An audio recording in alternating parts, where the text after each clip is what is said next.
김행 후보자 얘기를 해야 될 것 같아요. 야, 아 저는 이런 인사청문 처음 봤어요. 처음 봤어요.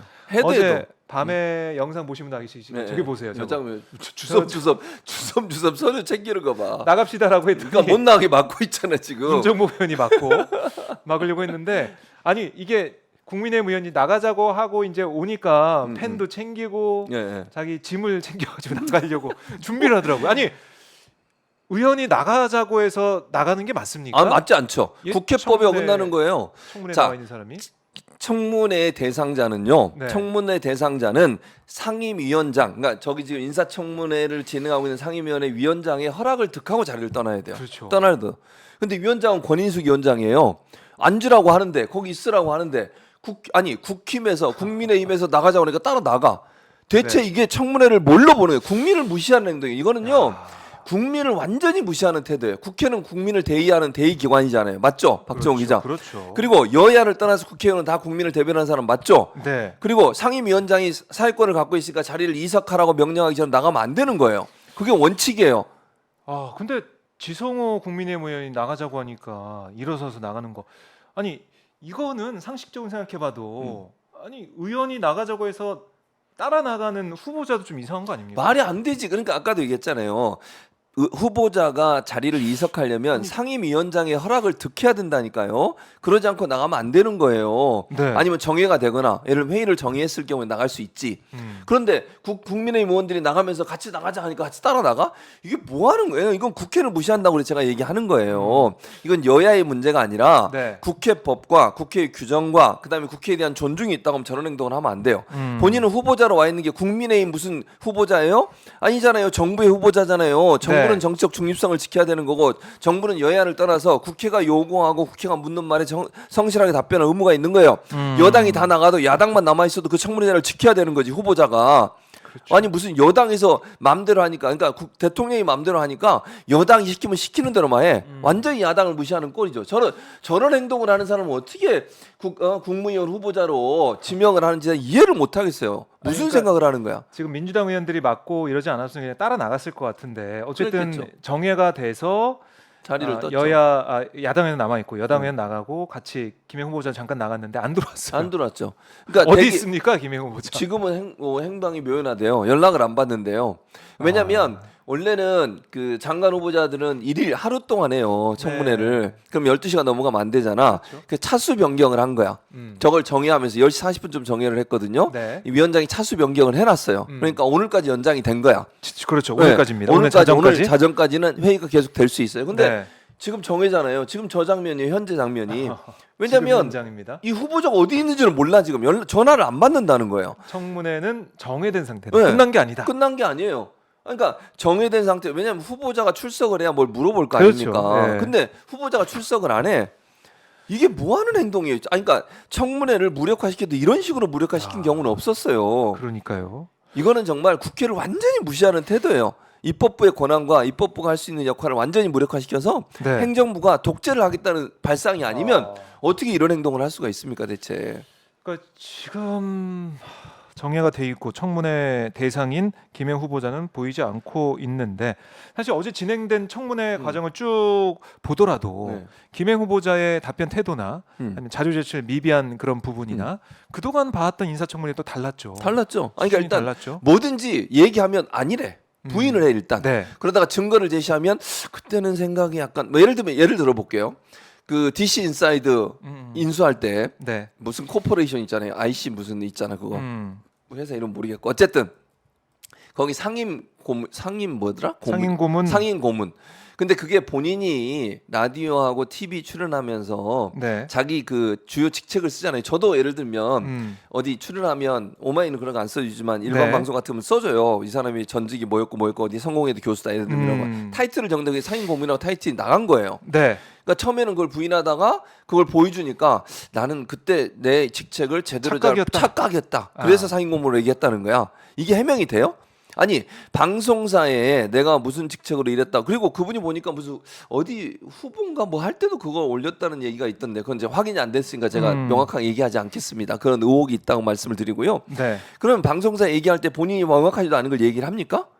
그게 이해가 되세요? 명확하지 않으면 얘기하지 말아야지. 네. 그럼 제가 만약에 하지도 않은 이력을 하는 것처럼 거기다 제가 오마이뉴스 뭐 개건 해설위원 이렇게 쓰면 안 되는 거잖아. 네. 실제적으로는 그렇게 역할을 해요 제가. 그러나 그렇게 안 쓰잖아요. 타이틀이 없죠, 그렇게 쓰면 안 되잖아. 네. 역할은 하지만 오마이 나는 TV 그러니까 기둥. 해명을 하면 오마이 TV 기둥, 기둥이라고 그러니까 써야지. 오마이 TV의 실제적 기둥 이렇게 쓸 수가 없잖아요. 네. 쓰면 안 되는 거잖아. 예. 근데 그걸 썼는데 나중에 그게 자기가 착각을 했다. 이게 말이 되냐는 것이고 사회이사 문제도 그래요. 거기 보면 또 그 지주회사의 사회이사를 했다는 의혹이 생겼어요 지금. 근데 그것도 자기는 아니라고 부인하고 있어. 네. 그리고 본인이 했던 여러 가지 일들은 아니라고 해명한 것에서 그러면 해명 자료를 내라 그랬더니 자료는 또 안 내요. 그러면 뭐예요 대체? 아니 해명할 수 있는 자료를 제출하면 자료 제출 안 해. 의혹을 제기하면 무조건 아니라고 부인만 해. 부인을 하려면 그 부인이 정당화될 수 있는 본인이 그걸 안 했다고 하는 정당한 자료들을 제출해서 설득을 해야 되는 거 아니겠습니까? 그걸 그렇죠. 제출 안 해요. 말로만 아니라고 얘기해. 네. 어쩌라는 거예요 그러면? 그러니까 이게 인사청문회 자리가 음. 객관적으로 증명할 수 있는 자료를 내고 해명하고 음. 여러 가지 의혹을 해소하는 자리인데 국민들 앞에서 이제 해소하는 거 아니겠습니까?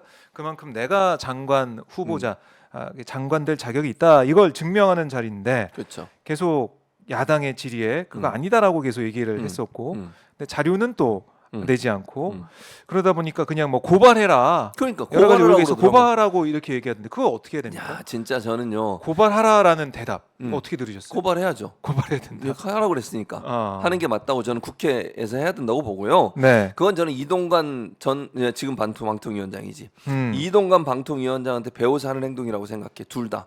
그 이분만 그런 거 얘기하는 거 아니에요. 고발을 하고 그랬고 이분은 유인촌 장관은 뭐라 그랬어요? 내가 검찰에 수사받은 적 있습니까? 뭐 구속도 안 됐다. 뭐 이런 구속된 적 얘기였죠. 있습니까? 이랬잖아요. 법적 처벌만 안 받으면 된다는 거야. 음. 그런 논리잖아요, 논리가. 네. 근데 이동관 수석도 그렇게 비슷한 얘기를 했어요. 이동관 이제 방통위원장이죠. 이분도 내가 법적 처벌을 받았습니까? 뭐 법적으로 내가 문제 있는 일을 했습니까?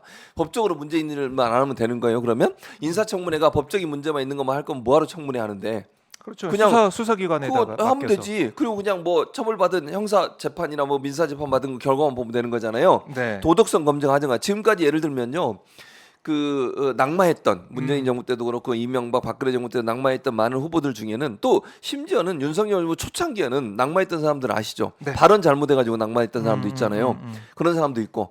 그러니까 그때는 민감하게 하다가 이제는 이제 제가 배째라는 표현을 써서 죄송합니다. 어쨌든 마음대로 해라. 내가 마음대로 하겠다 이런 뜻이잖아요. 결국은 그런 태도로 가다 보니까 법적으로 처벌만 안 받았으면 괜찮다 이런 논리로 가는 것은 네. 이건 맞지 않아요. 인사청문회가 그런 건 모르게 그 사람이 장관으로서 자질이 있는 것인지 그리고 여러 가지 의혹이 생겼는데 그게 아직 수사가 안 돼가지고 법적 처벌이 안 될 수도 있잖아요. 네. 왜냐하면 이 DC 인사이드 인수와 관련해서는 관련된 사람 두 사람인가 처벌을 받았어요 이미.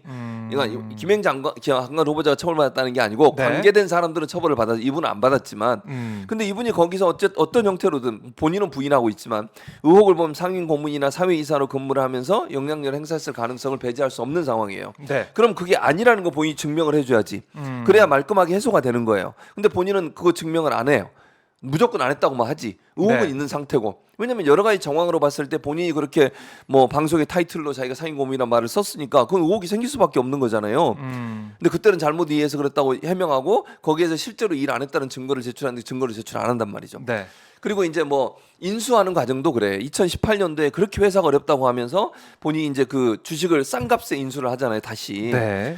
그리고 그게 아니 2018년이었나? 2018년에 어려운 상황이었는데 그거 이제 백지 신탁 때문에 2013년에 그렇죠. 대변인 되면서 네, 맡긴 거 그거를 매각을 했잖아요. 네, 했었는데 그걸 신동희 다시 등등. 이제 자기가 산 거잖아요. 네.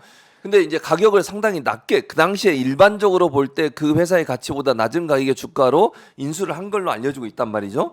그러면서 이유를 댄 게 회사의 가치가 떨어졌다고 그랬는데 네. 그 비장상 주식이에요. 비상장 주식. 비상장 주식이라고 하면 네. 사실은 이제 공시를 안 하잖아요. 일반적으로는. 음. 그러니까 공식적인 공시를 안 하다 보니까 자체적으로 어떤 그 뭐랄까요 회사의 어떤 실적이라든지 아니면 재무제표 이런 부분들이 어느 정도 좀 이 조율이 가능하다. 그러니까 제가 조작이라고까지 얘기 안 하겠고요. 조율이 가능하다는 표현을 제가 쓰는 이유는 뭐냐면 이런 거예요. 올해 들어올 예정인 예산을 미리 안 집어넣는 거야.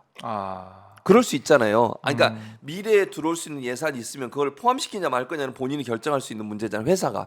예를 네, 들어서 회사가 그러면 회사의 가치나 회사의 재무제표나 구조 자체가 상당히 안 좋은 상태로 갈 수 있는 상황은 만들어낼 수 있다는 거예요. 그러니까 물론 김행 후보자 그렇게 했냐? 그건 모르겠어요. 네. 그건 모르겠지만 회사가 그때 어려웠다고 해서 그 어려운 것 때문에 주가가 떨어졌고 그래서 싼 가격에 다시 예전의 가격으로 다시가 매입을 했다고 하면 의혹이 생길 수 있는 거지.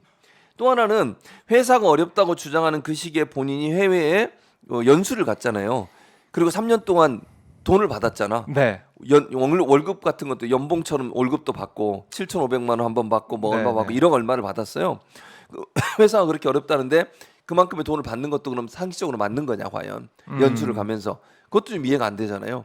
그런 여러 가지 상황으로 봤을 때 정말 회사가 어려웠을까 하는 부분에 대해서 의문이 있는 것이고 네. 그렇게 어렵다고 하면서 본인이 그럼 그 돈을 받은 것 자체도 사실은 이해가 안 되는 부분이 있는 것이고 참 어제 인사청문회 보면서 제대로 해명이 안 된 답답했다. 청문회 자체가 답답했고 결국 김행 후보자가 사라지면서 예, 퇴장해서 안 돌아오면서 지금도 이제 오늘 자정까지 민주당은 기다린다고 하던데 예. 계속 돌아오지 않으면서 참 이런 인사청문회 지켜봐야 된다라는 게 참 씁쓸하다 이런 생각이 드는데 왜 하는지 모르겠어요. 청문회가 이렇게 끝나도 김행 임명하겠지. 후보자를 처벌하거나 처벌할 뭐 규정도 없고 음. 법령도 없는 것이고 음. 그리고 이게 인사청문회법에 따르면은 대통령이 재송부 요청한 다음에 그렇죠. 경과 보고서 임명하면 되는 거잖아. 안 되면은 임명하면 되잖아요. 그렇죠. 그러면 되는 거지. 그 이게 어떻게 할 수가 없다. 또 지금까지 그래 왔잖아요. 네, 할 수가 없다는 거고 참 그래서 이 부분은 국민들이 이제 판단할 수밖에 없는 사안이 됐다. 그러니까 윤석열 대통령 스타일로 지금까지 보여준 모습을 보면 그 임명할 가능성이 크다는 것이고 예.